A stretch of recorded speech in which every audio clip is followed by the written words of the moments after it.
Bismillahirrahmanirrahim. Assalamualaikum warahmatullahi wabarakatuh. Teman-teman, apakah suara saya sudah bisa didengarkan? Mohon Terdengar, Mas. responnya. Oke, terima kasih.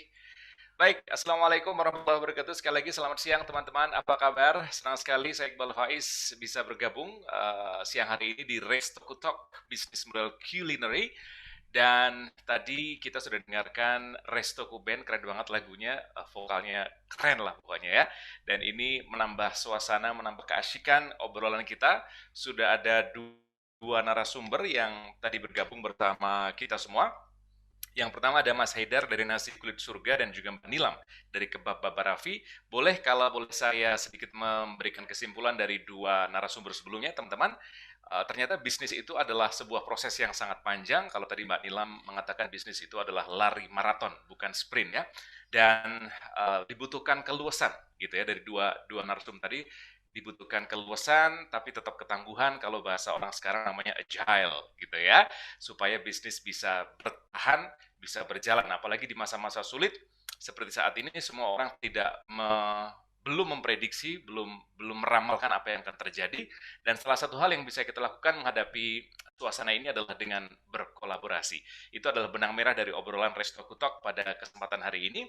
Dan Restoku Talk kali ini merupakan kerjasama antara Restoku Indonesia, Future Skills, Visipol UGM, Syafiq Unu Yogyakarta, Kuliner Yogya, dan juga The Pengusaha, serta tentunya didukung oleh Badan Riset dan Inovasi Nasional.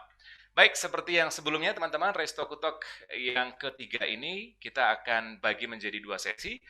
20 menit pertama akan ada pemaparan dari narasumber kita, kemudian 25 menit berikutnya diskusi dan juga tanya jawab. Nah, narasum kita kali ini adalah Mas Teguh Ikram. Ya, beliau adalah tidak perlu saya bacakan semuanya, CV-nya cukup panjang. Yang jelas saat ini beliau adalah sebagai co-founder Among Kitchen. Tapi yang jelas beliau ini juga punya pengalaman cukup panjang, sekitar 16 tahun di bidang construction, planning, dan juga manajemen experiences, startup, pokoknya komplit ya. Tapi nggak ada bidang kuliner. Nah, ini uniknya nih. Ternyata bisnis kuliner bisa dilakukan oleh orang-orang yang bahkan tidak punya pengalaman di bisnis atau tidak punya pengalaman di bidang kuliner. Langsung saja, Assalamualaikum Mas Ikram. Waalaikumsalam warahmatullahi wabarakatuh. Halo Mas. Masya Allah.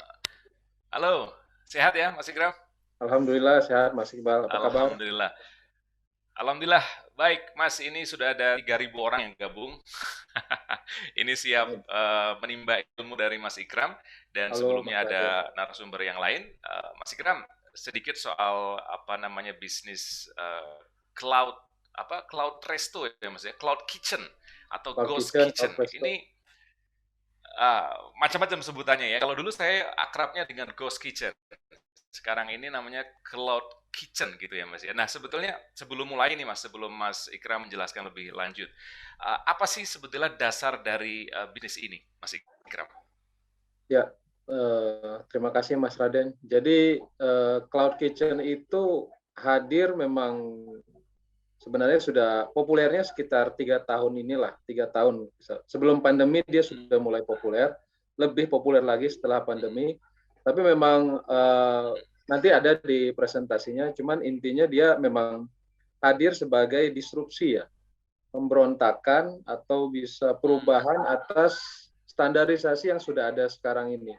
Standarisasi itu tentu erat kaitannya sama biaya investasi yang cukup tinggi kalau kita mau buka kuliner. Tadi sekilas banyak juga sudah diinfo sama Mbak Nilam tadi waktu presentasinya. Alhamdulillah saya dengar, jadi bermanfaat sekali. Jadi memang khususnya sekarang bahkan di era pandemi, ketika mana orang harus menghemat pengeluaran, menghemat biaya, menekan cost dan lain sebagainya dalam bisnis, cloud kitchen ini jadi solusi yang sangat berperan sekarang, yang sangat dipilih orang akhirnya sekarang. Memang beda-beda ya.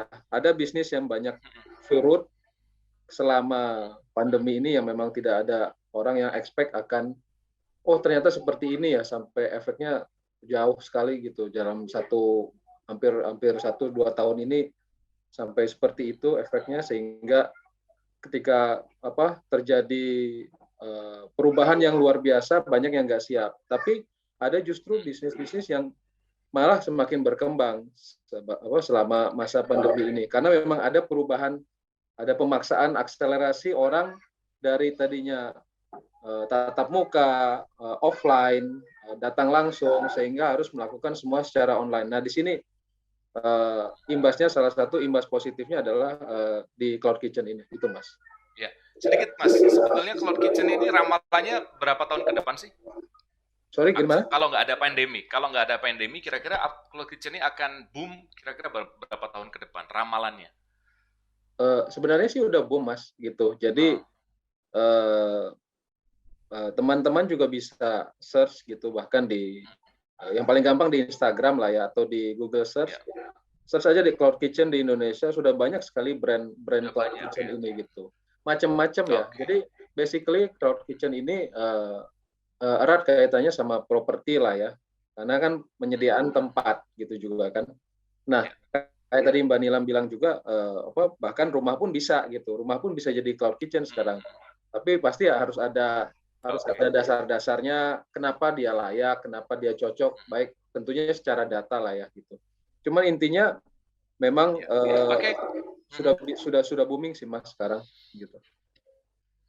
Iya, sudah ya. Oke, Mas Ikram, silakan. This is your time. Oke, terima kasih. Saya share screen ya.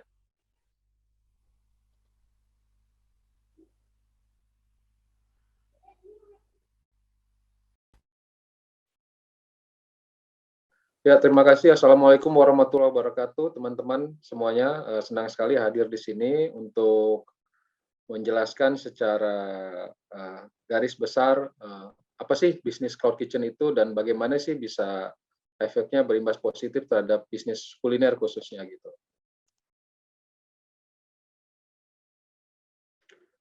Ya, jadi topik kita tentunya, apakah Cloud Kitchen ini bisa menjadi solusi bisnis kuliner masa kini? Ya, kita mulai dengan definisi aja dulu ya, karena memang saya yakin ada yang sudah familiar, tapi banyak juga yang belum. Jadi Cloud Kitchen itu sering juga disebut Ghost Kitchen, sering juga disebut Satellite Kitchen, Virtual Restoran, atau Delivery Only Restoran. Dari sini sudah kelihatan ya bentuknya kayak gimana. Jadi secara harafiah merupakan dapur yang dibuat dengan tujuan untuk produksi makanan yang ingin dijual. Jadi yang ingin dijual ya, tanpa menyediakan tempat dine-in. Jadi sudah kelihatan konsepnya. Jadi awal mulanya ini berkembang dulu di India, ada yang mempelopori itu Fasos dulu namanya, sekarang lebih terkenal dengan Rebel Food. Mungkin banyak yang sudah dengar juga. Dan Rebel Food ini mendirikan dapur satelit dan yang khusus untuk delivery online saja, makanannya diantar saja, mereka juga yang antar, tanpa ada ruang untuk makan atau dine-in sama sekali, dan ternyata konsep ini disambut baik waktu itu. Jadi benar-benar perkembangannya pesat, sampai akhirnya mereka sudah mengglobal sampai ke seluruh dunia. Ini kurang lebih yang terjadi di India seperti ini.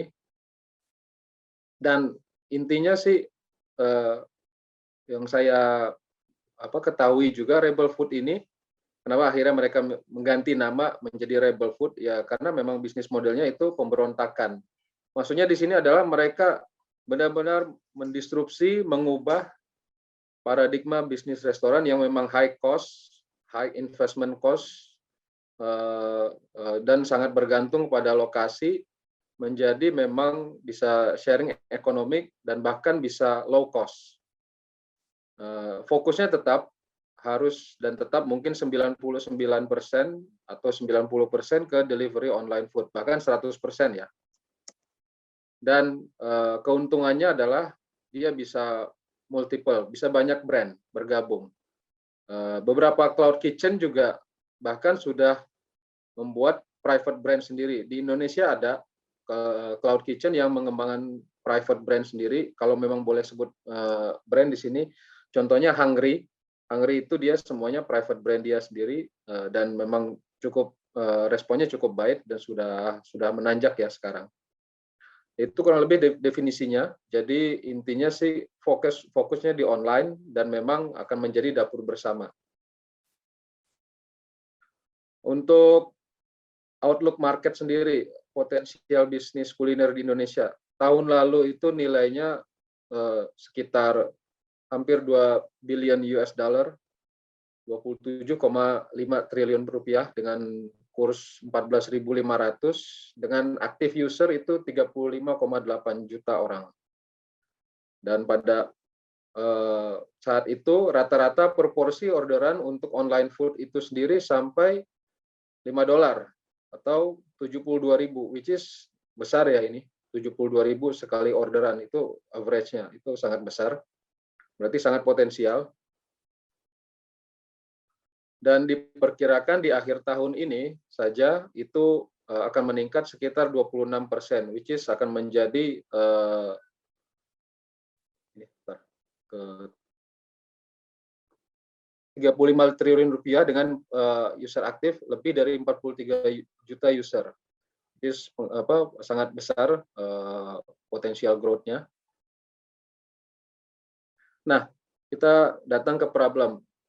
Biasanya hal yang baru di market itu timbul karena adanya problem, yaitu konsep dasar startup sih seperti itu. Apa yang menjadi masalah yang terus berulang-ulang itu akhirnya timbul solusi yang voila. Nah, problem utama tadi sudah sempat kita jelaskan di awal. Problem utama yaitu yang terjadi di pengembangan ya ekspansi bisnis kuliner. Mengutip tadi lagi kata dari Mas Hedar maupun Mbak Nilam sebagai founder dari brand makanan, bahwa bagaimana caranya bisa ekspansi, bisa berkembang sehingga yang per outlet misalkan 1 juta per hari bisa jadi mungkin punya 30 outlet, 1 juta jadi 30 juta per hari, yang memang akan sangat luar biasa gitu dalam hal pendapatan. Tapi memang akhirnya yang sering jadi hambatan itu diantara lain adalah dalam pengembangan, yaitu tentu lokasi ya. Jadi lokasi banyak, tapi lokasi yang strategis dengan harga terjangkau itu sudah sangat terbatas. Terbatas ini bukan tidak ada sebenarnya, tapi mahal sekali gitu. Misalkan, let's say kayak di Jakarta, titik-titik tertentu itu sewa saja sudah sangat mahal, apalagi beli lokasinya, misalkan beli ruko atau beli tanah atau beli bangunan itu akan super mahal. Jadi keterbatasan lokasi ini yang strategis ini dikarenakan memang tingginya harga itu menjadi suatu masalah. Setelah itu biaya investasi awalnya juga sangat tinggi. Sudahlah harga tanah atau sewanya mahal, bikinnya juga mahal. Kalau sudah ada bangunan, biasanya pemilik restoran, pemilik kuliner akan renovasi. Kalau tidak ada bangunan, bahkan harus bikin dari nol. Intinya benar-benar tinggi biayanya. Setelah berjalan, tentunya karena itu single restoran atau single brand gitu, tentu ada fixed cost kan di situ.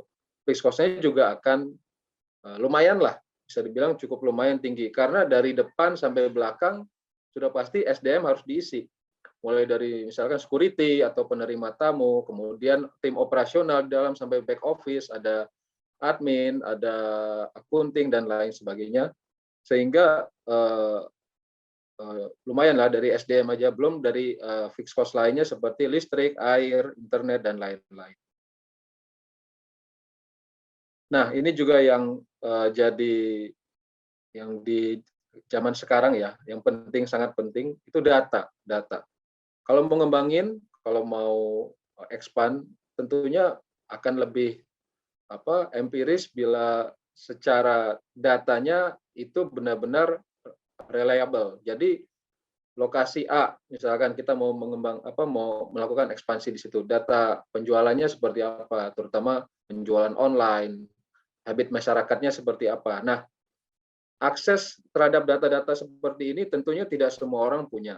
Jadi sangat terbatas ya. Tentunya sekarang sudah sangat familiar, kita semua tahu di Indonesia sendiri sudah ada beberapa platform delivery online, Gojek, Grab, Shopee, dan lain sebagainya untuk makanan yang memang sudah sangat ekspansif hampir di seluruh Indonesia.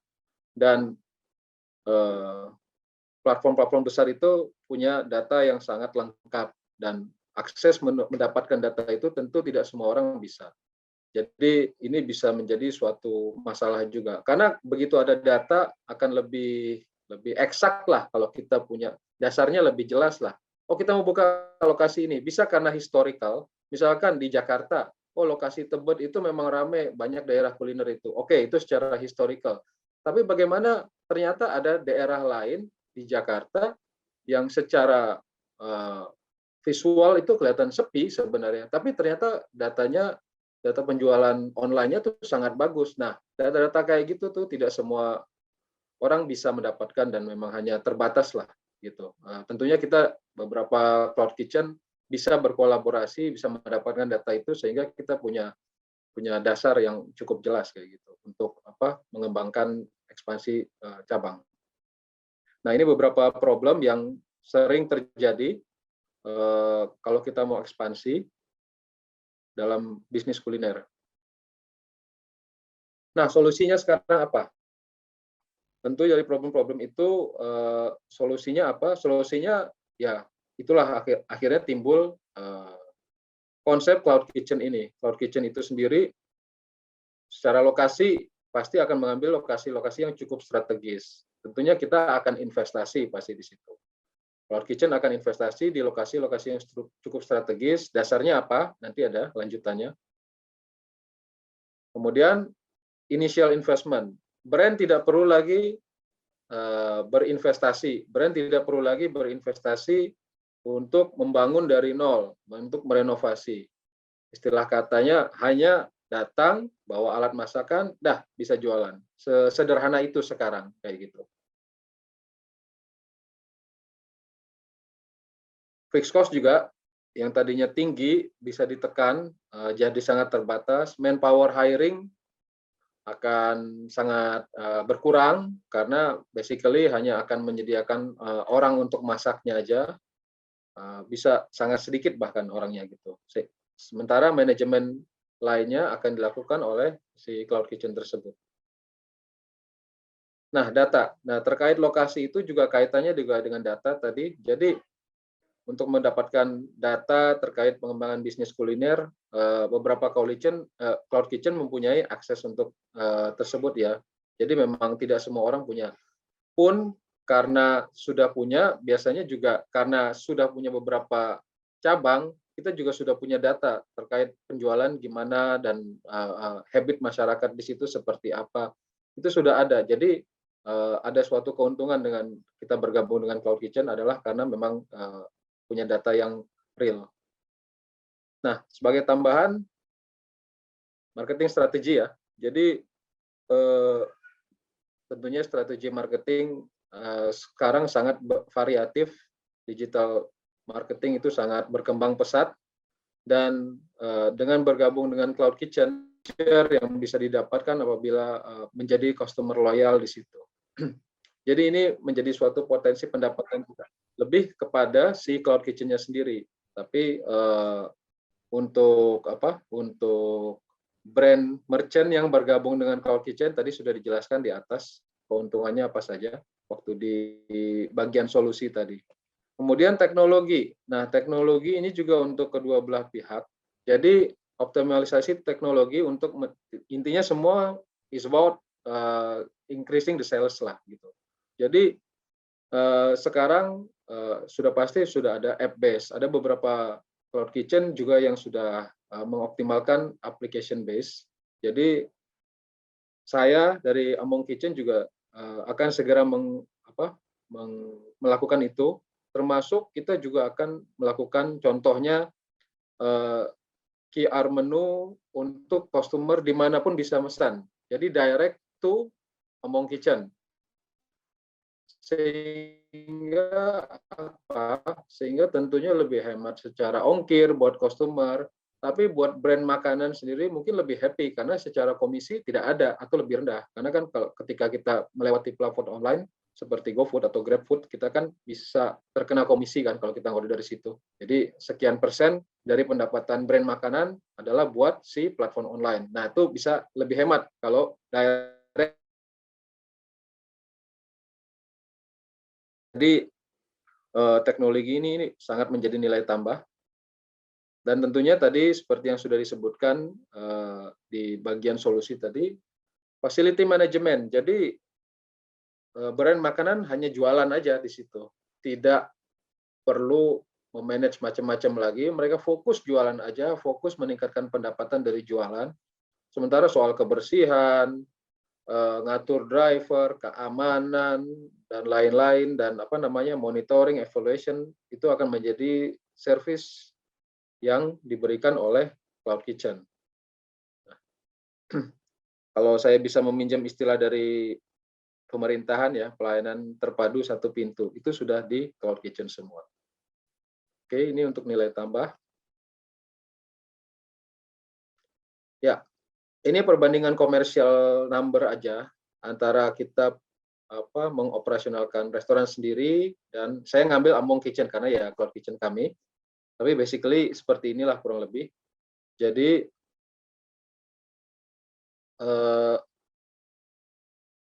ada poin yang ini kan dari mana? Dari warna ini yang beda. Ini adalah yang menjadi urusannya dari Cloud Kitchen, sehingga yang tadinya dari brand akan sibuk mungkin dengan rental, dengan utilities, dengan biaya manajemen, itu ketika bergabung dengan Cloud Kitchen, ketika bergabung dengan Among Kitchen, itu sudah tidak menjadi urusan brand lagi. Kita cover semua. Kemudian dalam beberapa case, bahkan dalam beberapa kerjasama, sampai equipment sama manpower itu dari Cloud Kitchen juga. Kami juga sudah mulai melakukan itu. Ada di luar sana juga ada Cloud Kitchen yang spesifik seperti itu. Jadi mereka manpower atau equipment itu juga dari mereka, tapi tentunya dengan persentase komisi yang lebih besar ya. Gitu. Jadi ini inilah yang jadi hassle free. Jadi lebih tidak repot dari restoran owner. Jadi mereka hanya fokus di buat makanan dan produksi aja. Sementara hal-hal yang berhubungan dengan manajemen properti dan lain sebagainya itu menjadi urusannya Cloud Kitchen, termasuk dalam beberapa kerjasama sampai manpower dan equipment pun kita yang sediakan. Jadi ibaratnya brand hanya kasih resep dan mungkin bahan makanannya berkala, tapi semua pengolahan, penjualan dari Cloud Kitchen sendiri. Itu benefit yang bisa didapatkan hassle free lah tentunya, jadi lebih tidak repot, lebih simple, sehingga brand bisa fokus yang lain, bahkan bisa memperbesar pendapatannya gitu. Jadi dengan revenue share juga kita akan tentunya tidak akan ada sewa. Kemudian di Among Kitchen sendiri khususnya ya, saya nggak tahu kalau di Cloud Kitchen lain, kita juga kasih free utilities, free air dan listrik dengan syarat dan ketentuan berlaku, dan free marketing juga. Secara berkala kita akan adakan marketing promotion event tertentu gitu, dan tentunya free consultation juga.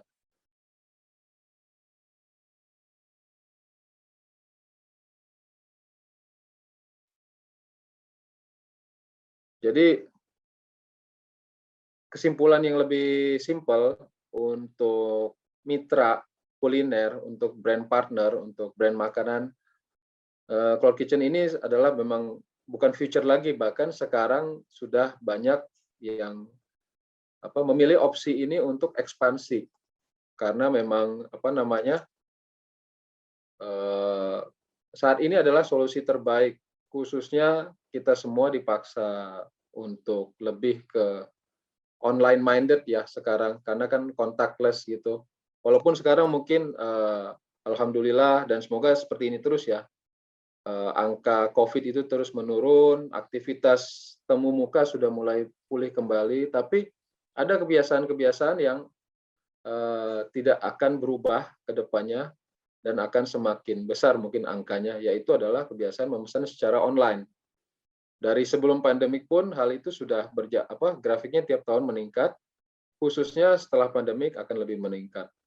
Kemudian sharing economic model di sini, maksudnya revenue share. Jadi di Cloud Kitchen, di Among Kitchen juga khususnya kita memberlakukan sistem revenue share. Jadi tidak perlu ada bayar sewa, apapun gitu, tapi revenue share. Jadi istilahnya berkembang bersama, naik bersama, turun bersama kayak gitu. Jadi itu akan lebih simple buat brand karena tidak harus memikirkan fixed cost tiap bulan. Harus pusing dengan aduh saya harus pasti nyediain sekian juta per bulan ya untuk bayar sewa, itu tidak perlu lagi. Tapi dalam beberapa case ada brand yang tetap nyaman dengan sewa, ya silakan aja, bisa saja. Tapi ini jargon kita utama adalah revenue share. Kemudian ekspansi yang cepat. Ya seperti tadi, jadi karena memang lokasi kita juga sudah beberapa gitu, kita masih fokus di Jakarta. Tapi banyak juga Cloud Kitchen lain yang sudah membuka akses di kota-kota lainnya. Jadi ekspansi yang cukup cepat. Kenapa? Karena misalkan nih brand martabak A, dia kerjasama dengan Cloud Kitchen X gitu. Nah, Cloud Kitchen itu punya cabang di beberapa tempat. Jadi dalam satu waktu si martabak A itu bisa bahkan buka cabang bersamaan di beberapa tempat dengan sangat minim modal. Itu jadi keuntungan utama bila bergabung dengan Cloud Kitchen. Dan profitable. Dengan minim modal tentunya lebih bisa mendapatkan profit yang lebih ya. Tentunya tetap harus bicara menjaga sales dan lain sebagainya. Teknologi driven sudah pasti, tadi sudah sempat kita jelaskan juga sedikit. Di added value, karena tidak bisa tidak, Cloud Kitchen pasti akan bersinggungan dengan teknologi. Jadi begini, ada beberapa, sama lah tadi kurang lebih kalau teman-teman mengikuti penjelasan di Mbak Nilam tadi, ada beberapa yang kuliner yang menyebut dia franchisee tapi sebelumnya belum memenuhi tahap itu. Sama di Cloud Kitchen juga gitu. Ada sebenarnya Cloud Kitchen, ada banyak orang yang membuka Cloud Kitchen, tapi sebenarnya dia hanya rental property. Karena dia tidak memberikan nilai tambah apapun atau ada facility management dalam itu. Tapi melabeli dengan Cloud Kitchen. Gitu. Jadi itu bedanya. Sudah habis ya waktunya, Mas? Ya. Oke. Waktunya sudah masuk kok sharingnya. Wah, keren banget. Pas ya, pas summary-nya ya. Pas. Terima kasih Mas Ikram atas paparannya, keren banget. Intinya adalah Cloud Kitchen ini pelayanan terpadu satu pintu ya, kalau bisa dipersingkat. Dan kalau kita sering kerja ada coworking space, dan ini coworking kitchen ya. Betul. Tapi ini penjualannya bareng-bareng, kira-kira begitu. Wah, keren banget. Tapi satu pertanyaan Mas, sebelum saya masuk ke pertanyaan yang teman-teman. Berarti saya sepakat banget tadi bahwa pandemi ini mengubah segalanya ya Mas ya. Dan itu tidak ketika insya Allah pandemi turun, itu tidak kemudian membuat bisnis Cloud Kitchen ini khawatir. Suaranya hilang Mas kayaknya. Halo. Iya. Kalau insya Allah pandemi ini berakhir gitu ya. Apakah kemudian bisnis ini masih akan terus berjalan? Gitu, Mas? Ya. Jadi pandemi ini tadi kita juga sempat bahas. Pandemi ini merubah kebiasaan orang, menambah perubahan kebiasaan orang dari yang tadinya terbiasa beli langsung, jalan-jalan, makan langsung. Jadi sekarang memesan lewat online. Tapi perlu dicatat juga sebelum pandemi pun, karena memang platform online sudah sangat familiar dan sudah sangat merambah kemana-mana, kebiasaannya juga sudah berubah sebelum pandemi. Plus setelah pandemi dipaksa untuk bertambah perubahannya. Jadi memang ini jadi udah kayak salah satu gaya hidup lah, pemesan online gitu. Dan saya lihat pun di di perkembangannya di daerah-daerah di luar Jakarta itu juga mulai sangat meningkat gitu. Apalagi di kota-kota besarnya terutama. Ya, semuanya berubah Mas, termasuk sekolah, karena kalau anak-anak sekolah saya sekarang sudah mulai malas dengan online kemarin ya. Ya betul. Ternyata bisnis juga begitu ya. Oke, sudah ada yang masuk nih lumayan banyak, Mas Ikram dari Christian di Surabaya. Mas Ikram, apakah Ghost Kitchen merupakan masa depan bisnis kuliner? Ini tadi kelebihannya sudah disampaikan ya Mas ya. Ya, Sedikit aja Mas, jadi kalau menurut pribadi Mas Ikram sendiri, bisnis Ghost Kitchen ini masa depan bisnis kuliner atau sebetulnya ini akan bersaing dengan bisnis yang sudah ada? oke, terima kasih. Jadi tentunya pasti ini jadi salah satu solusi yang Solusi. sangat bisa dipilih untuk masa depan bisnis kuliner mau melakukan ekspansi. Nah, sekarang siapa sih yang nggak mau ekspansi kalau punya kuliner? Ada sih yang mungkin happy-happy aja, tapi sedikit lah jumlahnya. Kebanyakan orang pengen punya, ketika dia punya kuliner, dia apalagi dia buat sendiri namanya, dia pengen punya cabang di mana-mana. Dia pengen mengenerate income-nya lebih besar dan lebih besar lagi. Nah, tentunya dengan membuka cabang di mana-mana. Nah, itu sudah pasti akan sangat simple dengan low cost apabila gabung dengan Cloud Kitchen. Tapi juga ada memang brand-brand yang sudah super besar, ya dananya nggak kurang lah. Mereka nggak usah gabung dengan Cloud Kitchen juga, mereka udah lebih mampu untuk membuka ini sendiri. Cuman tetaplah kita ada game changer ini pandemi yang mana memang pola pikir orang berubah banyak. Saya sudah mendapati beberapa brand besar juga sekarang lagi memilih, khususnya di tahun ini ya, sekarang lagi memilih Cloud Kitchen untuk ekspansi gitu. Jadi itu udah akan sangat menjadi pilihan di masa depan. Oke, menarik ya. Jadi teman-teman mesti siap-siap dengan platform baru ini kalau memang ingin tidak tertinggal.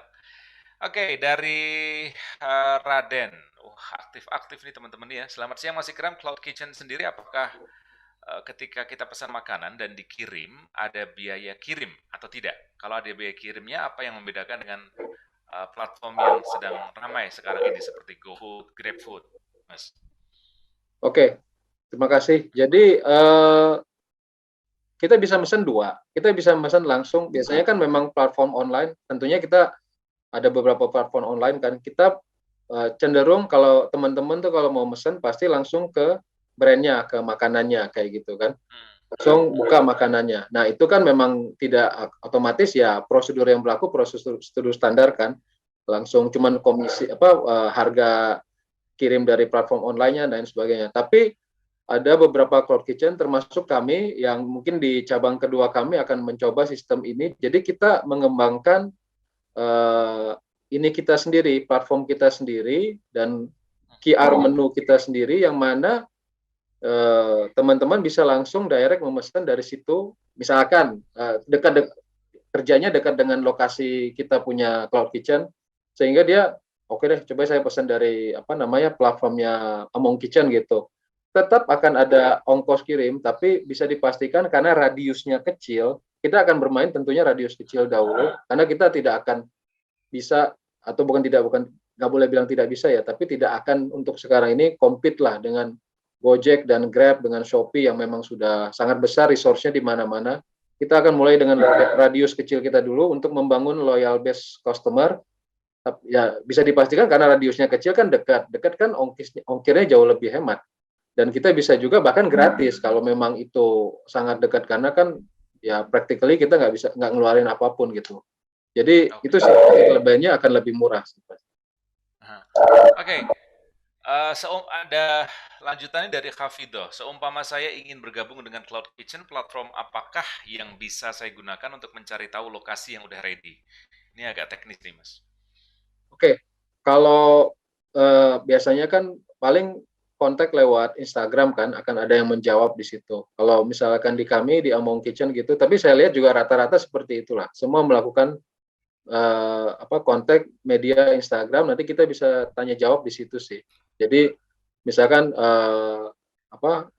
sudah ada cabang di mana aja gitu dan berapa slot tersedia itu biasa kita jawab semua di situ. Sebagai info ya kita sudah akan ada cabang ketiga juga, cabang kedua sudah dibuat, cabang ketiga sudah selesai deal kerjasamanya, kita akan segera membangun dan wajib lokasinya semua harus lokasi strategis. Cuman memang saat ini fokus kami masih di Jakarta sih. Jadi memang keuntungan dengan Cloud Kitchen adalah teman-teman brand itu dapatin lokasi strategis dengan harga sangat murah. Itu udah murah. Lagi-lagi nih semangatnya kolaborasi banget ya, Mas Ikram pasti. ya. Ya. Pasti ini keren banget. Jogja kapan Mas? Mau bikin? Saya mau gabung nih. Ya, segera insya Allah Mas. Segera insya Allah. Satu pertanyaan sebelum closing Mas. Cloud Kitchen dari Lani Puspasari. Cloud Kitchen apakah bisa titip jual atau drop? Kalau gabung apakah termasuk terima order kemudian kasir? Kemudian rata-rata ukurannya berapa? Disediakan chiller? Wih, komplit banget nih pertanyaannya. Itu tentu Banyak beda-beda Mas ya. Semakin variasi ya Mas ya. Ada berbagai macam ya. Betul. Jadi tadi sempat dijawab juga bahwa ada memang ya sorry mungkin saya bisa nyebutnya real cloud kitchen, which is di mana kita memang menyediakan baik infrastruktur maupun manajemen lah di situ, orang lah sumber daya untuk mengatur flow operasional. Tapi ada juga bukan ada lagi, bahkan banyak yang melabeli sebagai cloud kitchen, tapi sebenarnya itu rental property aja, dikasih slot kosong, ya sudah misalkan Gojek, Grab ya bebas aja dia masuk keluar masuk tanpa ada flow satu pintu atau apapun kayak gitu. Sehingga basically itu sebenarnya kayak rental properti aja, sewa properti aja, nggak ada bedanya kayak mungkin sewa ruko atau sewa kios di pinggir jalan kayak gitu. Jadi bedanya gitu, memang bisa dilihat nanti dari situ. Tapi dari segi fasilitas juga pasti akan ada perbedaan, beda-beda sih Mbak. Jadi kayak ada yang memang kosongan aja secara slot, tapi umumnya biasanya standarnya pasti harusnya dikasih infrastruktur yang melekat seperti sink, wastafel, kemudian cooker hood dan ada biasanya at least satu meja lah. Di kita kayak gitu kebetulan. Ya, terima kasih Mas Ikram paparannya, kemudian keterangannya luar biasa. Jadi intinya adalah ketika teman-teman ingin bergabung di Cloud Kitchen, ada beberapa keuntungan selain strategis tempatnya, kemudian ada fasilitas-fasilitas yang bisa dipenuhi, dan yang nggak kalah penting sebetulnya tadi ya Mas ya, order tadi ya, satu pintu ya. Jadi kalau misalkan pengelola dari Among Kitchen, misalkan ada pesanan untuk resto B, berarti ada operator di depan gitu ya, ada penerimanya. Kalau yang offline langsung ada, kalau yang online langsung, jadi di online langsung diarahin. Langsung biasanya sih itu udah customer loyal, dia udah ngerti. Oh misalkan Among Kitchen ini ada outlet Among Kitchen sendiri di online Grab misalkan kayak gitu. Ya. Jadi dia bisa di situ ada semua produk kita ada di situ. Beda ceritanya dengan orang kayak tadi saya bilang biasa kan orang direct langsung ke brandnya kan.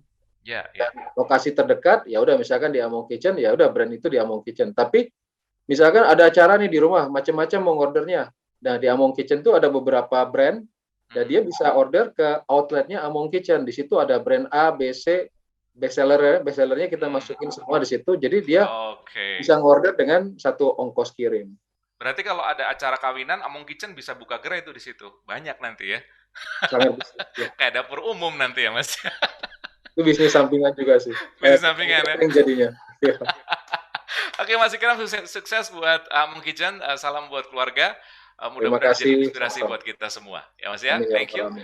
Oke teman-teman yang sudah bergabung, sudah bertanya, terima kasih banget. Selamat untuk Christian di Surabaya, kemudian Hafidoh dan juga Lani Puspasari ya. Tadi ada amanah dari panitia untuk memilih apa tadi ya? Ya pokoknya begitulah ya, dipilih untuk dapat apa tadi ya, hadiah. Oke, pemilihan kandidat gitu intinya ya, door prize ya. Baik teman-teman, terima kasih. Itu adalah talk show atau diskusi atau obrolan asik Resto Talk yang ketiga bersama Mas Ikram dari Among Kitchen. Dan setelah ini kita masih ada satu narasumber terakhir yang nggak kalah keren, yang nggak kalah asik. Sedikit bocoran, ini beliau adalah seorang pakar, kemudian pendidik sekolah kuliner pertama. Kalau nggak salah ini justru pertama kali di Indonesia, kalau nggak salah nih. Kemudian banyak sekali pengalamannya. Nah, beliau ini nanti akan membahas terkait tren usaha kuliner di Indonesia dan insya Allah akan dimoderatori oleh sahabat saya Mbak Kalista dari Restoko. Baik, demikian saya akhiri untuk obrolan atau talk show yang ketiga. Saya Iqbal Faiz. Assalamualaikum warahmatullahi wabarakatuh. Silakan Mbak Kalista.